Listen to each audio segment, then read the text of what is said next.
वृंदा एक चतुर आणि धूर्त बुद्धीची मुलगी होती. ती आपल्या सौंदर्याला शिडी बनवून यशाच्या शिखरावर पोहोचू इच्छित होती आणि यासाठी तिला कोणत्याही सीमा ओलांडाव्या लागल्या तरी ती मागे हटणार नव्हती.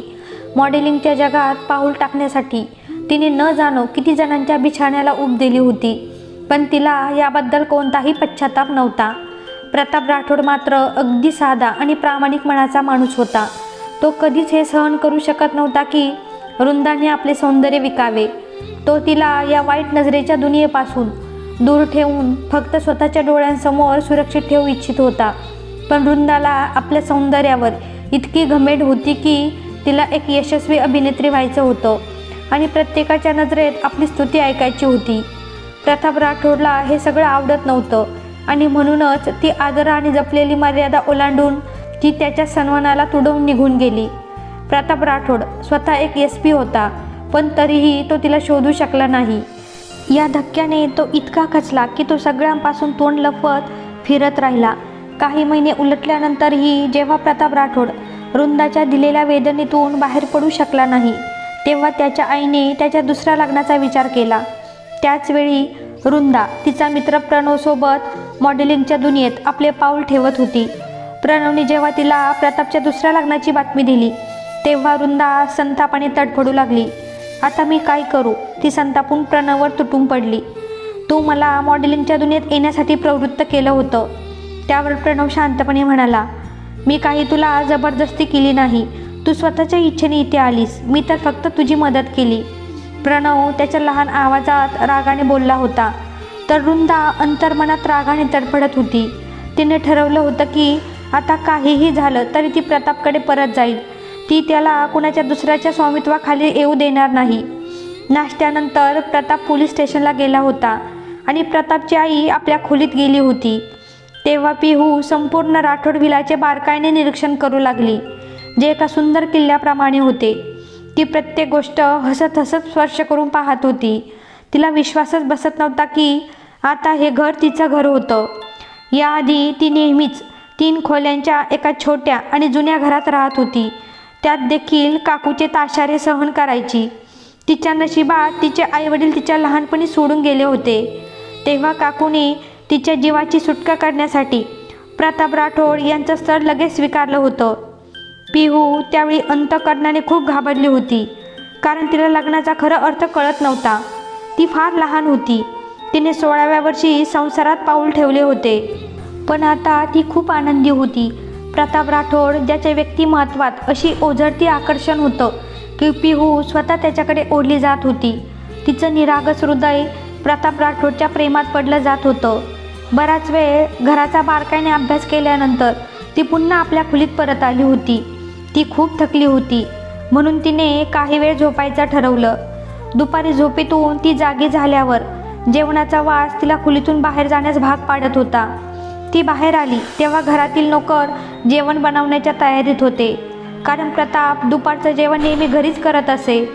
प्रतापच्या आईने तिला पाहिले आणि हसून म्हणाली, ए पिहू, इकडे माझ्याजवळ बस. त्या प्रेमाने तिला जवळ बोलावत म्हणाल्या. पिहू त्यांच्या शेजारी लॉन्जमधील सोफ्यावर बसली. काय करतेस? कितपत शिक्षण झालंय तुझं? त्या मायेने तिच्या डोक्यावर हात फिरत विचारू लागल्या. लग्नाच्या धावपळीमुळे आधी तशी मोकळेपणाने बोलू शकली नव्हती. मी 10वीपर्यंत शिकले होते, पण त्यानंतर काकूने मला शाळेत जाऊ दिलं नाही. म्हणायच्या की फी खूप जास्त आहे, तिने निरागसपणे सांगितलं. प्रतापच्या आईने हलकंच हसत म्हटलं, काही हरकत नाही. आतापासून तू माझी मुलगी आहे. प्रताप तुझा प्रवेश करून देईल आणि तू तुझं शिक्षण पूर्ण करू शकतेस. हे ऐकून पिहूचा चेहरा आनंदाने खुलला. तिला शाळेत जाण्याची खूप आवड होती. खरंच मी पुन्हा शिकू शकते? तिला विश्वासच बसत नव्हता, म्हणून तिने परत एकदा विचारले. प्रतापच्या आईने होकारार्थी मान हलवली. तेव्हा ती लहान मुलांसारखी आनंदाने उड्या मारत त्यांना मिठी मारून बसली. प्रतापच्या आईलाही तिच्या निरागसतेवर खूप माया आली आणि त्यांनीही तिला आपल्या मिठीत घेतलं. तेव्हाच प्रताप घरी परत आला. त्याने दोघींना असे मिठीत पाहिले आणि हलकेच हसत म्हणाला, वा, सासू सुनेमध्ये तर खूपच प्रेम जुळलंय. तो सोफ्यावर बसून म्हणाला. तेव्हा आई हसून म्हणाली, का नाही, मी पिहूला माझ्या पसंतीने आणलं आहे आणि ती इतकी निरागस आहे की तिच्यावर प्रेम होऊ लागलं आहे. हो, अगदी, किती निरागस आहे ती हे तर मी छान ओळखतो. आता कॅमेरात तिचे बेधडक बोलणे ऐका, मग तुम्हाला कळेल की ही मॅडम किती निरागस आहे. त्याने हळूच तोंडात बडबड केली. काय झालं प्रताप, काहीतरी बोलत होतास का तू? पिहू म्हणाली. मम्मा काही नाही, मी थोडं चेंज होऊन येतो. तो आपल्या खोलीकडे निघाला. तेव्हा त्या पिहूला म्हणाल्या, बेटा प्रतापच्या सोबत जा, काही गरज असेल तर बघ त्याला. त्याच्या मागे ती खोलीत गेली. तिथे जाऊन तिला आपला चेहरा पटकन लपवावा लागला, कारण समोर प्रताप कपडे बदलत होता. त्याने शर्ट उतरवला होता. अरे मूर्ख मुलगी, नको त्यावेळी चुकून आलीस. त्याने ओरडत शर्ट घालायला सुरुवात केली. मी खरंच काहीही पाहिलं नाही, मी तर माझ्या डोळ्यांना बंद केलं होतं, पिहू म्हणाली आणि हसण्याच्या सुरात तिच्या हाताने डोळे उचलून लहान मुलासारखा चेहरा केला. अचानक प्रतापला हसू आलं. तुम्ही हसले का?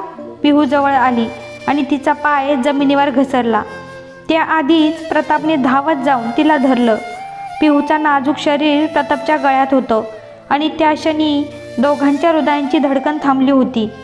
पिहूचे मुलायम केस तिच्या खांद्यावर नंदीच्या धाऱ्यासारखे पसरले होते आणि त्या केसातून येणारा एक हलकासा सुवास प्रतापला वेडा करत होता. जेव्हा पिहू पडण्यापासून वाचल्याबद्दल देवाचे आभार मानत होती, तेव्हा प्रतापला स्वतःचेच भान नव्हते. तिचं नाजूक अस्तित्व त्याच्या बाहुपाशात आलं. तेव्हा तो स्वतःला रोखू शकला नाही आणि त्याने तिला घट्ट आपल्या छातीशी लावून घेतलं. त्याच्या या कृतीने पिहूचं हृदय जोरात धडधडलं. प्रतापच्या स्पर्शाने ती क्षणभर भान हरपून गेली, तर प्रतापही तिच्या नाजूक स्पर्शात हरवून गेला होता. त्याला एक नशा जाणवू लागली.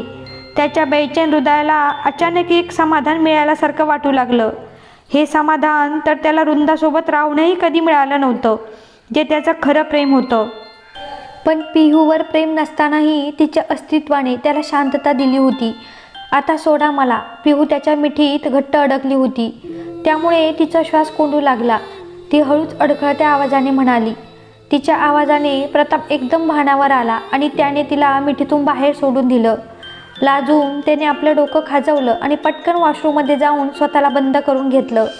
पिहूचं नाजूक कोवळं हृदयही धडधडू लागलं होतं. तिच्या छातीत वेगाने धडधडणाऱ्या त्या धडकांना तिने मोठ्या मुश्किलीने आवरलं. रात्री चहा झाल्यावर प्रताप लॅपटॉपवर काम करत बसला होता. तेव्हा पिहू त्याच्याजवळ आली. काय करताय? तिने त्याला सतत कामात व्यस्त पाहून विचारलं. काही नाही, ऑफिसचं काम आहे, त्याने उत्तर देत परत आपल्या कामाकडे लक्ष दिलं. काम नंतरही करू शकता, आधी चला आपण सिनेमा पाहूया, ती लहान मुलांसारखा हट्टी अंदाजात म्हणाली. प्रतापने तिच्याकडे एक नजर टाकली. तिच्या चेहऱ्यावर स्पष्ट कंटाळा दिसत होता.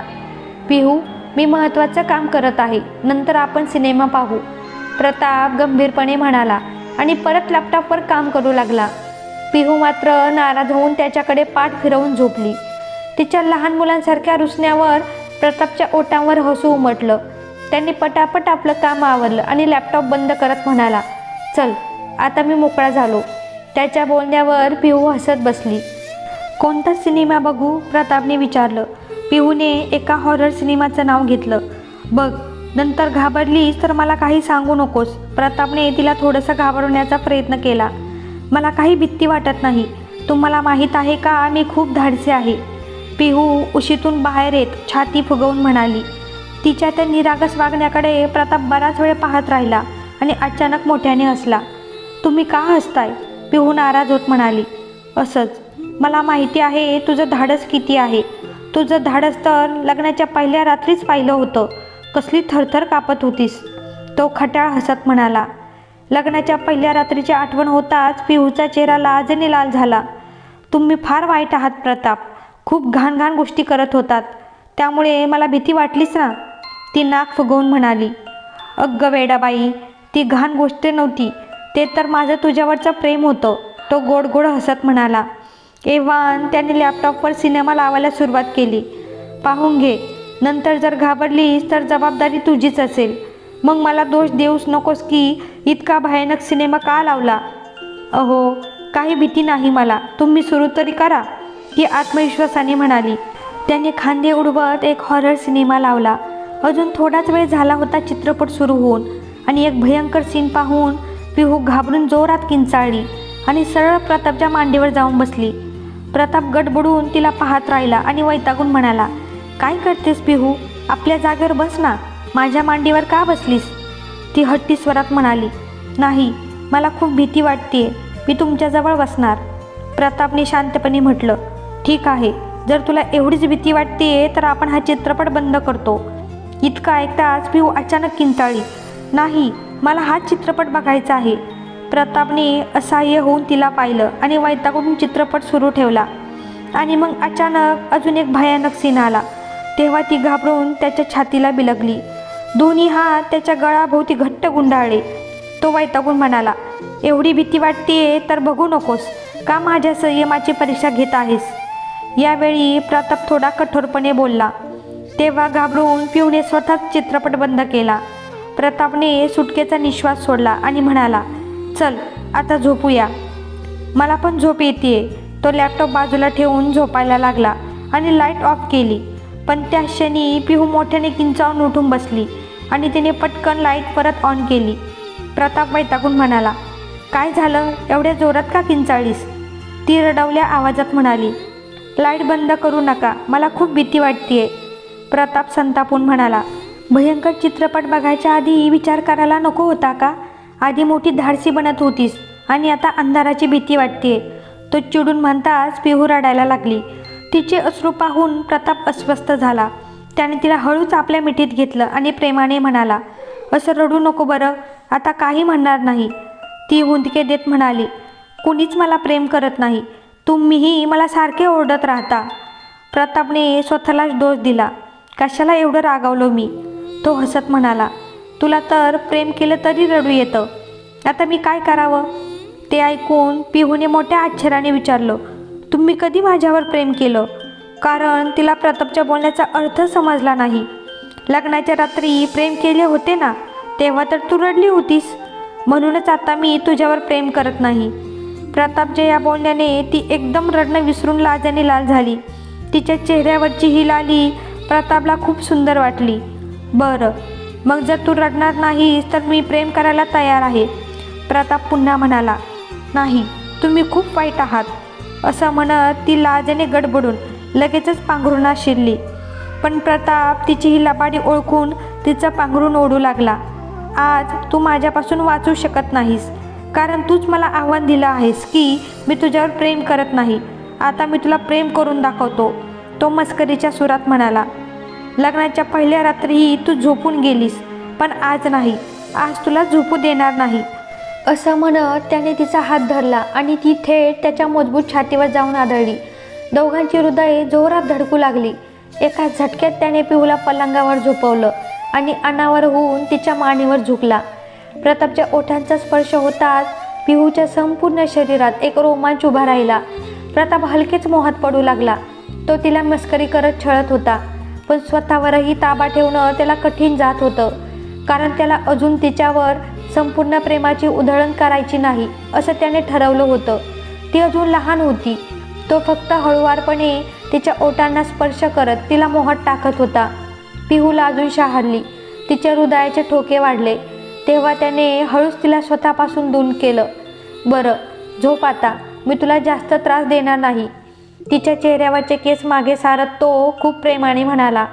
प्रतापच्या या शब्दांनी पिहूने सुटकेचा निश्वास टाकला आणि पटकन पांघरुणात लपून झोपली. दुपारी प्रतापची आई जेवणाच्या तयारीत व्यस्त होती. तेव्हा टाचांच्या आवाजाने तिचं लक्ष वेधलं. ती स्वयंपाकघरातून बाहेर आली आणि तिचं हृदय धस्स झालं. कारण समोर वृंदा उभी होती. तिच्या डोळ्यामध्ये नेहमीसारखी द्वेषाची भावना होती. तुझी हिंमत तरी कशी झाली इथं यायची? प्रतापच्या आईने तिला पाहता संतापून विचारलं. त्यांच्या घराण्याच्या प्रतिष्ठेला डाग देऊन गेली होती आणि आता पुन्हा त्यांच्या जुन्या जखमांवर मीठ चोळायला आली होती. हे माझं घर आहे आणि मला इथून कोणीही थांबवू शकत नाही. वृंदाच्या शब्दामध्ये एक हट्टीपणा होता. तर प्रतापच्या आईला वाटलं की तिने तिच्या गालांवर जोरदार थप्पड मारावी. तू हे हक्क आधीच गमावले आहेस, त्यामुळे चांगलं असेल की तू इथून निघून जा, नाहीतर मी नोकरांकडून तुला ढकलवून बाहेर फेकून देईन. प्रतापची आई संतापाने लालबुंद झाली होती. तिला ही मुलगी आधीपासूनच नकोशी होती, पण प्रतापच्या हट्टामुळे तिने तिला आपल्या घराची सून म्हणून स्वीकारलं होतं.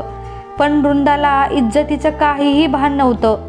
आपल्या शौकासाठी तिने घर सोडून दिलं होतं आणि त्यांच्या प्रतिष्ठेची पायमल्ली केली होती आणि आता ती पुन्हा आपल्या हक्काची मागणी करत परत आली होती. हे पाहून प्रतापच्या आईचा संताप अनावर झाला. मला इथून कोणीही बाहेर काढू शकत नाही. तुमच्यात हिंमत असेल तर मला माझा हक्क प्रताप देऊन दाखवा. वृंदाने प्रतापच्या आईच्या दुखऱ्या ठिकाणी बोट ठेवलं आणि त्या असहाय्य झाल्या. तू हे हक्क गमावले आहेस. आता जा इथून आणि माझ्या रागाला अजून हवा देऊ नकोस, त्या संतापाने ओरडल्या.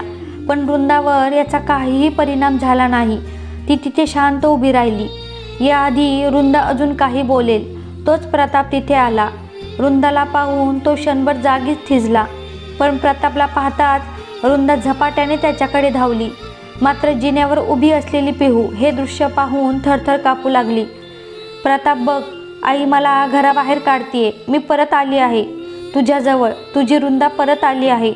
ती आपल्या जुन्या चुकांसाठी माफी मागण्याचा अभिनय करत होती. बोल ना प्रताप, तू मला माफ करशील ना? माझ्याकडून चूक झाली. मी तुझ्या प्रेमाला नाकारलं आणि निघून गेले. पण आता मला कळून चुकलंय की तुझ्याशिवाय मी अपूर्ण आहे. मी तुझ्यावर खूप प्रेम करते. बघ, आता मी परत आली आहे. आता तुला कधी सोडून जाणार नाही. असं म्हणत ती अचानक प्रतापच्या छातीला बिलगली. हे पाहून पिहूच्या हृदयाचा ठोका क्षणभरासाठी चुकला. असं वाटलं जणू कुणीतरी तिच्या हृदयात काच रोवली होती. तिला प्रतापला कोणासोबतही वाटून घ्यायचं नव्हतं. काही दिवसात तिनं प्रतापला आपल्या हृदयाच्या सर्वोच्च स्थानावर बसवलं होतं आणि त्याच्या प्रेमात पूर्णपणे बुडून गेली होती. पण जेव्हा वृंदा त्याच्याजवळ आली तेव्हा तिचं कवळं मन तडफडू लागलं. प्रतापची आई मात्र वृंदाचं नाटक समजून चुकली होती. ती तिला तिरस्काराच्या नजरेने पाहत होती. तर प्रताप गप्पच उभा होता.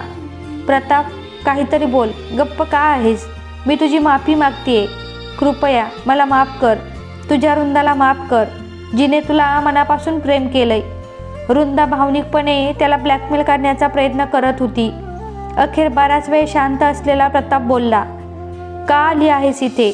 तुझा प्रताप त्या दिवशीच मरण पावला होता, ज्या दिवशी तू या घराची पायरी ओलांडली होतीस. त्याने तिला एका झटक्यात दूर लोटलं.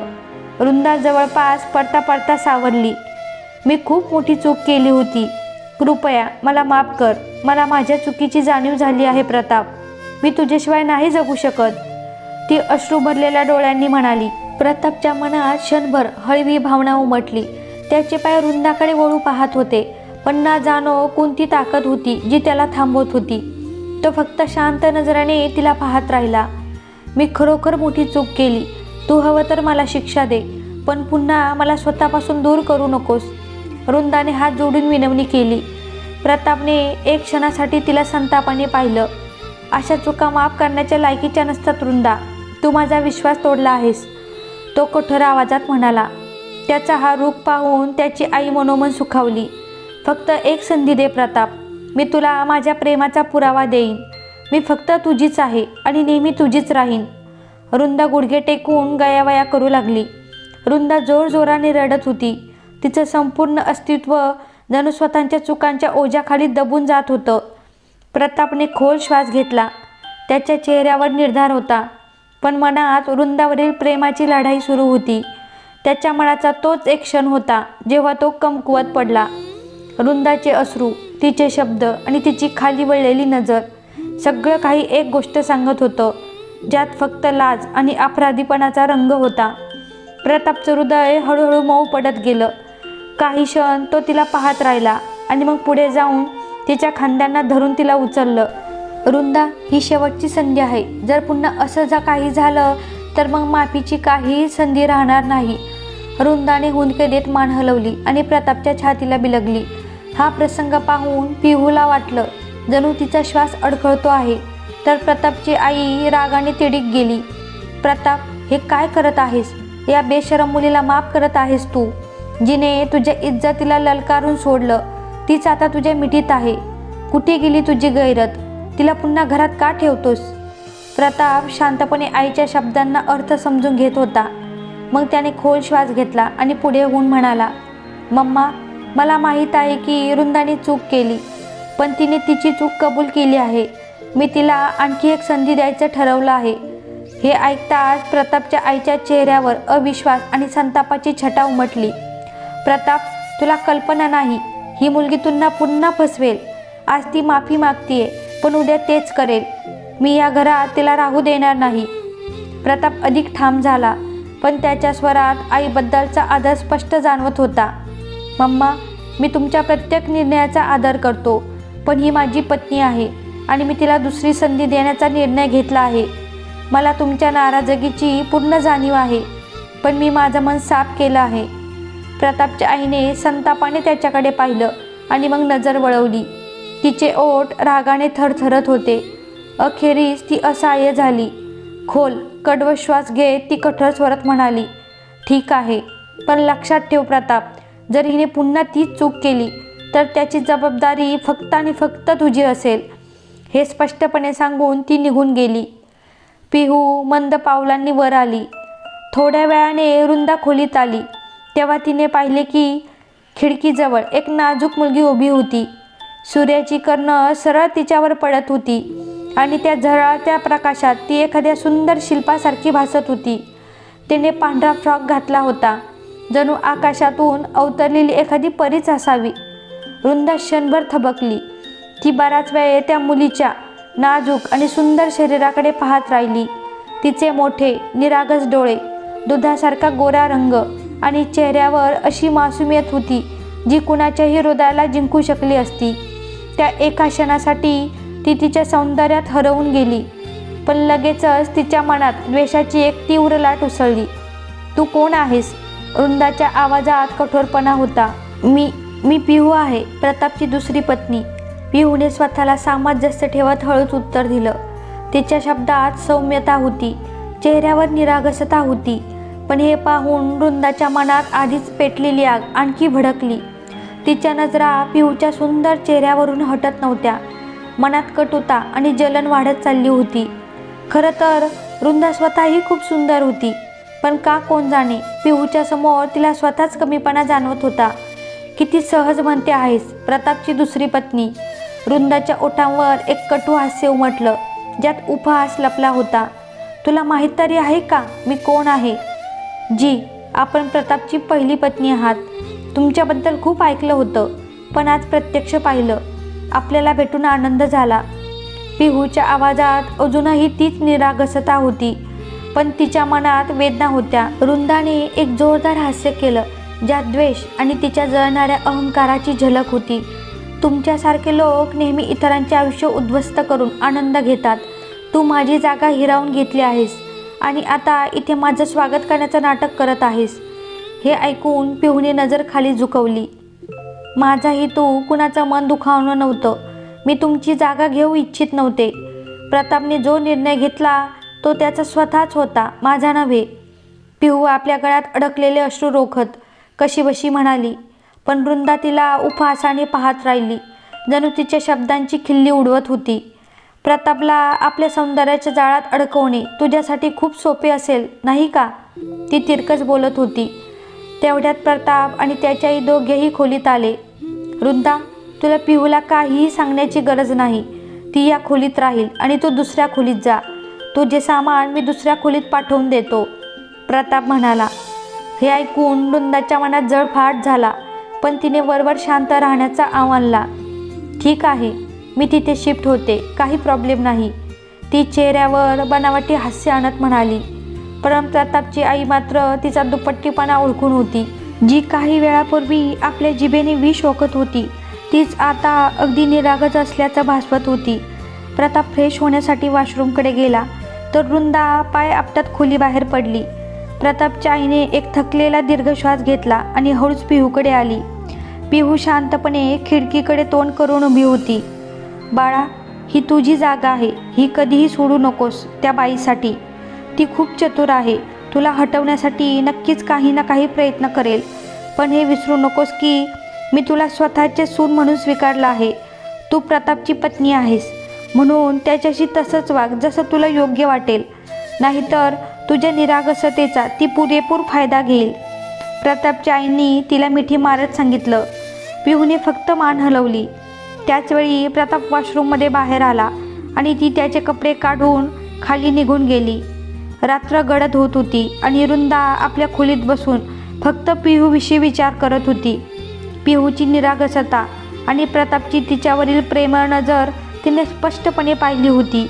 या विचारांनी तिच्या मनात संतापाचा ज्वालामुखी पेटला होता. तिच्या डोळ्यात द्वेष आणि मनात कट कारस्थाने घुळू लागली. ही मुलगी माझ्या मार्गातील सर्वात मोठी अडचण आहे. तोपर्यंत प्रताप पूर्णपणे माझा होणार नाही जोपर्यंत ती इथे आहे. काहीतरी करायलाच हवं. तिने स्वतःशी जणू काही वचन दिलं होतं आणि तिच्या नजरेत एक चमक उमटली होती. सकाळी वृंदाने जेव्हा पिहूला लॉजच्या बाहेर उभं पाहिलं तेव्हा ती बघतच राहिली. पिहू हसत होती, जणू तिच्या आयुष्यात कोणतंच दुःख नव्हतं. वृंदाच्या मनात मात्र तिरस्काराची लाट उठली. तिने चेहऱ्यावर एक चलाख हास्य आणलं आणि पिहूच्या जवळ गेली. पिहू, मी विचार केला आहे की आपण एकमेकींना थोडंसं अधिक जाणून घ्यावं. अखेर आपण एकाच घरात राहतो, नाही का? ती अगदी मनमिळावू सुरात बोलली. हे ऐकून पिहूला धक्का बसला. जी रात्री तिला आपल्या तिरस्काराची जाणीव करून देत होती तीच आता इतक्या गोड सुरात बोलत होती. हे तर फार छान होईल. मलाही वाटतं की आपल्या दोघींमध्ये कोणत्याही गैरसमजुती राहू नयेत, ती निरागसतेने म्हणाली. वृंदाने संधी साधली आणि तिच्या मनात संशयाचं बीज पेरायला सुरुवात केली.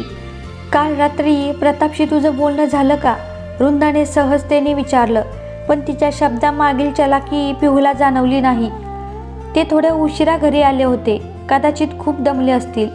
पिहूने थोड्या आश्चर्याने उत्तर दिला. तिला समजलं नाही की वृंदा असं का विचारत आहे. मला वाटलं ते कदाचित माझ्याशी बोलल्यानंतर तुझ्याकडे आले असतील. ते नेहमीच माझ्याशी आपले दुःख शेअर करतात. तुला माहीत आहे का ते मला किती प्रेम करतात. मी परत आली आहे त्यामुळे ते स्वतःला रोखू शकले नाहीत आणि माझ्याकडे आपल्या मनातील दुःख हलकं करायला आले होते. वृंदाने हलकंसं हसत तिला काहीतरी सूचित करण्याचा प्रयत्न केला. हे ऐकून पिहूच्या मनात काहीतरी तुटल्यासारखं वाटलं. तिला प्रतापच्या निष्ठेबद्दल शंका वाटू लागली. तिने नुसती नजर खाली झुकवली, काहीही बोलली नाही. वृंदाने आपली योजना पुढे रेटली. बघ, तू या घरात नवीन आहेस. प्रतापच्या सवयी समजायला तुला वेळ लागेल, त्यामुळे तू काहीही मनाला लावून घेऊ नकोस, ती अगदी मैत्रीपूर्ण सुरात बोलली. पिहूने फक्त मान डोलावली. वृंदाची खेळी यशस्वी झाली होती. पिहूच्या चेहऱ्यावर उदासीनतेचे रंग पसरले होते आणि वृंदा मनातून आनंदी झाली होती. ती विचार करत होती की पिहूला कमकुवत करून ती सहज प्रतापच्या हृदयावर कब्जा मिळवू शकते. आता तिने हाच मार्ग अवलंबवला होता. जेव्हा केव्हा ती पिहूला एकटी पाहायची तेव्हा ती तिच्याजवळ जाऊन तिला प्रतापबद्दल गैरसमज निर्माण करू लागली. लहान सहान शंका तिच्या मनात भरवायची, प्रतापविषयी द्वेष निर्माण करायची आणि अशा गोष्टी बोलायची की ज्या ऐकून पिहूच्या निष्पाप मनाचा पार चुराडा व्हायचा. एके रात्री प्रताप ऑफिसमधून खूप थकलेला घरी परतला. रात्रीचे 12 वाजून गेले होते, त्यामुळे उशीर झाला होता. पिहू कदाचित आपल्या खोलीत असावी, पण वृंदा बाहेर लॉन्जमध्ये बसून त्याची वाट पाहत होती. वृंदाला तिथे पाहून प्रताप एक क्षणभर थबकला. तू इथे यावेळी काय करत आहेस? प्रतापने विचारलं. तुझी वाट पाहत होते प्रताप. तुला तर माझी फिकीरच नाही. कित्येक दिवस झाले तुझ्यापासून दूर आहे. तुला माझी आठवणही येत नाही का? असं म्हणत ती त्याच्या गळ्यात हात टाकून जवळ आली. वृंदाच्या डोळ्यातील चमक पाहून प्रतापला सगळं समजलं होतं. वृंदा, मी खूप थकलोय. मी नंतर तुझ्याकडे येईन आणि तुला तुझ्या हक्काचं प्रेम नक्की देईन. पण आता मला फ्रेश होऊन झोपायचं आहे. फक्त एक क्षण माझ्या मिठीत ये, मग बघ तुझा सगळा थकवा नाहीसा होईल.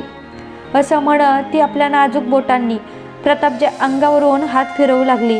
प्रतापने डोळे मिटून एक खोल श्वास घेतला.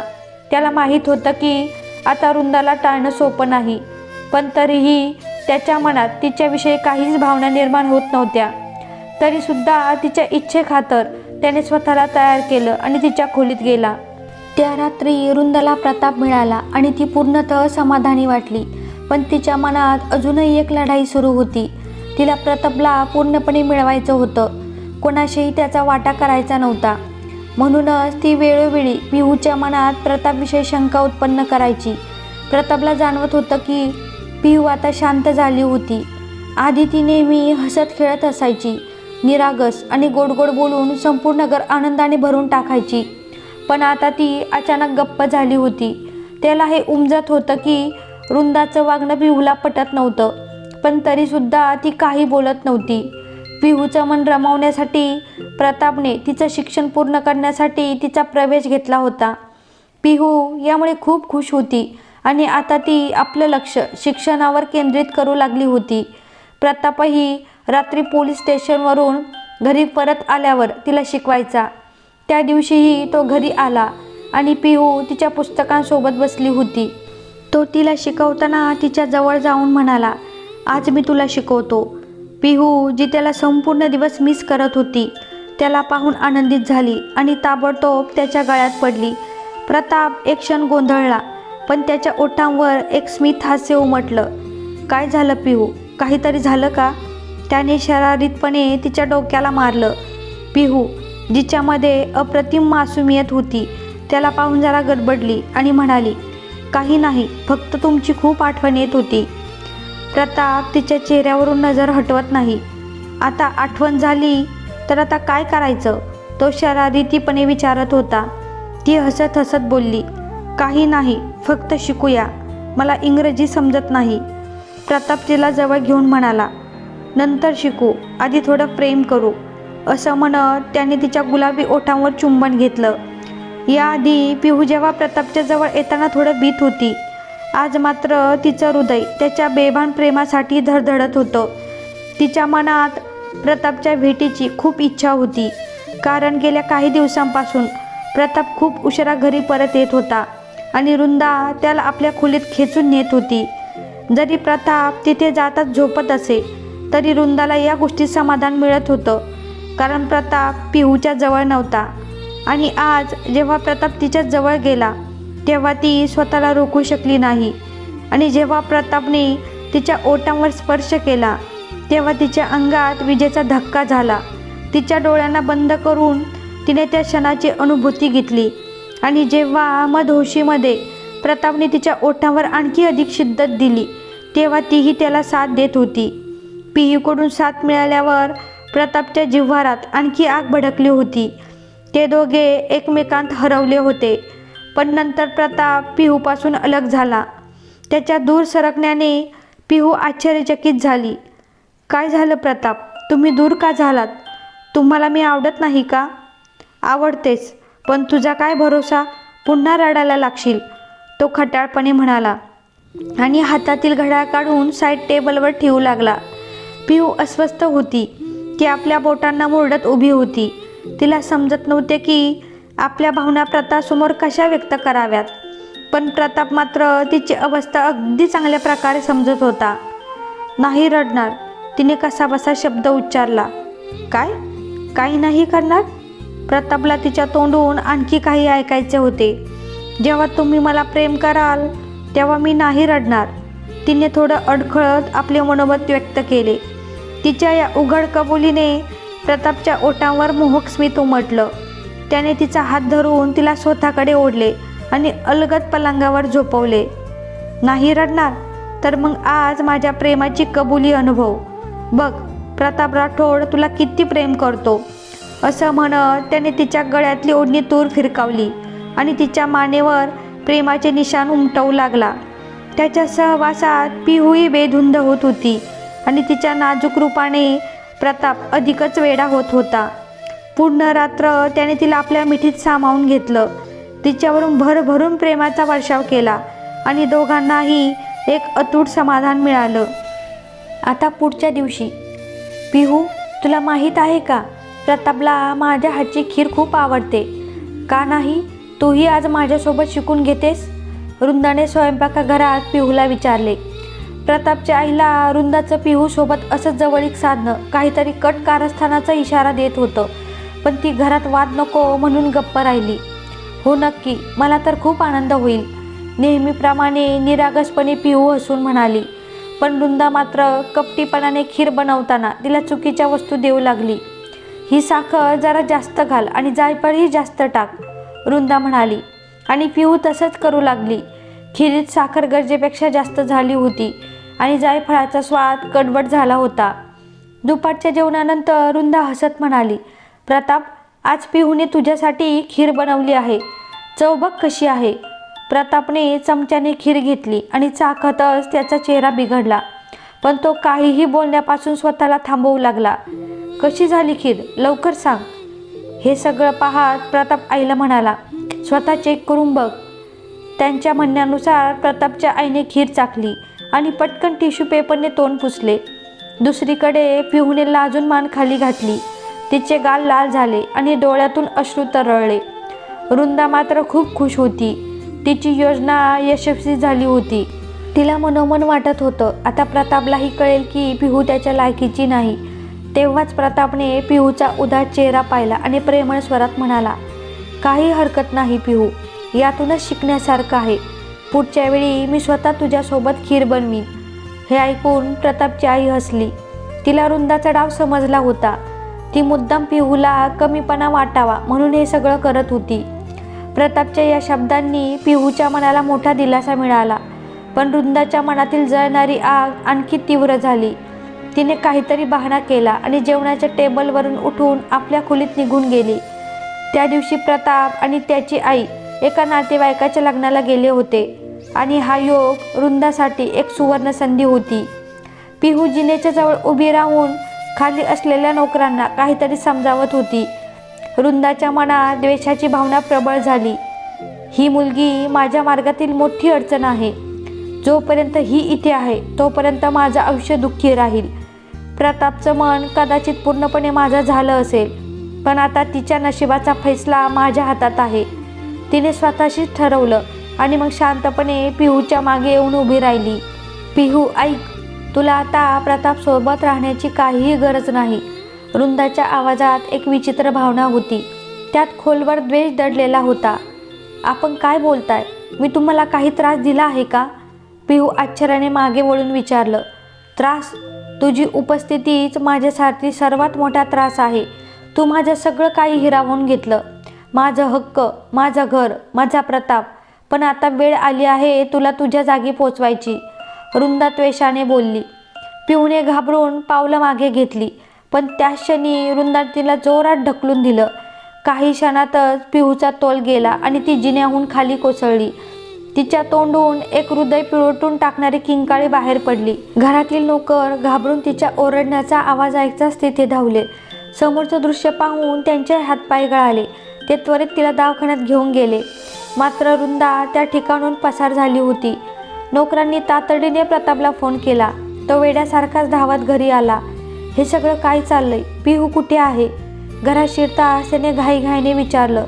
त्याची आईही त्याच्यासोबत होती. साहेब, पिहू मॅडम जिन्यावरून खाली पडल्या. आम्ही लगेच त्यांना रुग्णालयात दाखल केलं आहे, एका नोकराने घाबरून सांगितलं. प्रतापच्या चेहऱ्यावरचा रंग उडाला होता. त्याच्या मनात भीतीचे भाव दाटून आले होते. कुठे पिहूला? काही झालं तर नाही ना? तो घाईघाईने गाडीची चावी घेऊन रुग्णालयाकडे धावला. प्रतापची आईही चिंतेत होती. डॉक्टरांनी सांगितलं की पिहूची प्रकृती गंभीर आहे. हे ऐकून प्रतापच्या डोळ्यात अश्रू तरळले. त्याच्या मनात एक वादळ उठलं. हा अपघात कसा असू शकतो? त्याने स्वतःशीच पुटपुटलं आणि मग त्याला आठवलं की त्याने घरात गुप्त कॅमेरे लावले होते. वृंदाच्या बेवफाईनंतर त्याने नोकरांवर आणि पिहूवर नजर ठेवण्यासाठी ते बसवले होते, कारण सुरुवातीला त्याचा पिहूवरही विश्वास नव्हता. वृंदाने त्याला दिलेल्या जखमेने तो अजूनही त्रस्त होता. तो घरात पोहोचताच सरळ कॅमेऱ्यांचे फुटेज तपासू लागला. जसेच त्याने व्हिडिओ प्ले केला त्याचे हातपाय थरथर कापू लागले. त्याने स्पष्टपणे पाहिले वृंदानेच पिहूला ढकलले होते. हे काय केलंस तू वृंदा? त्याच्या ओठांतून हळूसा आवाज निघाला. डोळ्यात तिरस्काराची तीव्र लाट उसळली. त्याला कल्पनाही नव्हती की वृंदा इतकी खालच्या पातळीवर जाऊ शकते. दरम्यान वृंदा खोलीत बसून आनंदी होती. तिची योजना यशस्वी झाली असा तिचा समज होता. पण तेव्हाच दार जोरात उघडले. प्रताप रागाने धगधगत आत आला. वृंदा, मला कल्पनाही नव्हती की तू इतकी नीच घृणास्पद स्त्री निघशील. आपल्या सुडाच्या आगीत तू एका निरपराध जीवनाला मारण्याचा विचार करशील. आज तुला या गोष्टीचा हिशोब द्यावाच लागेल आणि मी तुला कधीही माफ करणार नाही. त्याचा आवाज खोलीभर घुमला. प्रताप, तुझा गैरसमज झाला आहे, मी काहीच केले नाही. वृंदाने खोटं बोलायला प्रयत्न केला, पण प्रतापने तिरस्काराने टेबलवर ठेवलेला लॅपटॉप तिच्यासमोर फिरकवला. त्याने नुकतेच पाहिलेले ते सर्व काही तिला दाखवत होता. वृंदा, तू पिहूला त्रास देण्याचा प्रयत्न केला आहेस, तिचा जीव घेण्याचा प्रयत्न केला आहेस आणि तुला वाटतं की तुझी ही नीच कृती लपून राहील. प्रताप संतापाने गरजला. आपला भांडाफोड झाल्यावर वृंदा अवाक झाली होती, पण तिने लगेच पुढची चाल खेळण्यासाठी पावले उचलली. कृपया प्रताप, मला माफ कर. त्यावेळी मी खूप संतापात होते, मला समजलेच नाही आणि मी पिहूवर हल्ला केला. पण माझा उद्देश तिला ठार मारण्याचा नव्हता. मी तिला फक्त ढकललं, पण ती खाली पडली. ती घाबरून बोलली. प्रतापने संतापाने ओरडत उत्तर दिलं, उद्देश? तुझा उद्देश तिला माझ्यापासून दूर करण्याचा होता, एवढंच? पण वृंदा, आजपासून माझ्या मनात तुझ्यासाठी कोणतीही जागा नाही. तू या घरात आता राहू शकत नाहीस. तुला या घरातून आणि माझ्या आयुष्यातून काढून टाकायला मला एक क्षणही लागणार नाही. वृंदा सतत स्वतःची बाजू मांडण्याचा प्रयत्न करत राहिली, पण प्रतापने तिचे एकही ऐकले नाही. अखेरेस प्रताप राठोड शांत पण ठाम आवाजात म्हणाला, मी तुला घटस्फोट देतो. हे म्हणताच तो एका झटक्यात खोलीतून बाहेर पडला. मागे उरली ती वृंदा, एकटी, निराश आणि स्वतःच्या कारस्थानामुळे उद्ध्वस्त झालेली. तिच्या चेहऱ्यावर हताशतेचे भाव स्पष्ट होते. तिने केवळ पिहूलाच नाही तर स्वतःलाही मोठे नुकसान करून घेतले होते. प्रतापच्या जीवनातून ती कायमची बाहेर फेकली गेली. त्याने पोटकीची मोठी रक्कम तिच्या तोंडावर फेकली, जेणेकरून तिला पुन्हा त्याच्यासमोर यावे लागू नये. डॉक्टरने अखेर प्रतापला आनंदाची बातमी दिली की पिहू आता धोक्याच्या बाहेर आहे आणि हे ऐकून त्याच्या मनाला प्रचंड दिलासा मिळाला. तो आश्चर्यचकित होता की पिहूच्या वाईट स्थितीची बातमी ऐकून तो किती अस्वस्थ झाला होता. जणू काही त्याचा स्वतःचा जीवही त्याच्या शरीरातून निघून जाईल. आज त्याला जाणवलं की तो पिहूवर किती प्रेम करतो. तो पिहूला इस्पितळातून घरी घेऊन आला. 2 दिवस झाले होते. आज तर प्रतापच्या आईलाही मन शांती वाटत होती. संपूर्ण राठोड प्लेसमध्ये आनंदाचा सुगंध दरवळत होता. प्रतापच्या आईने पिहूच्या तब्येतीत सुधारणा झाल्याच्या आनंदात गरिबांना जेवण दिलं. हे सगळं पाहून पिहूलाही आपल्या नशिबाचा अभिमान वाटला, कारण तिला सासूच्या रूपात खरी आई मिळाली होती. ती जेवणाच्या तयारीसाठी गेली, पण प्रतापचे डोळे सतत तिच्यावरच होते. तो खोलीच्या कोपऱ्यात उभा राहून तिलाच पाहत होता. पिहूने मागे वळून त्याच्याकडे पाहिलं आणि त्याचे डोळे काही क्षणासाठी एकमेकांमध्ये गुंतले. तो असा क्षण होता जिथे नजरांनीच असंख्य भावना व्यक्त केल्या होत्या.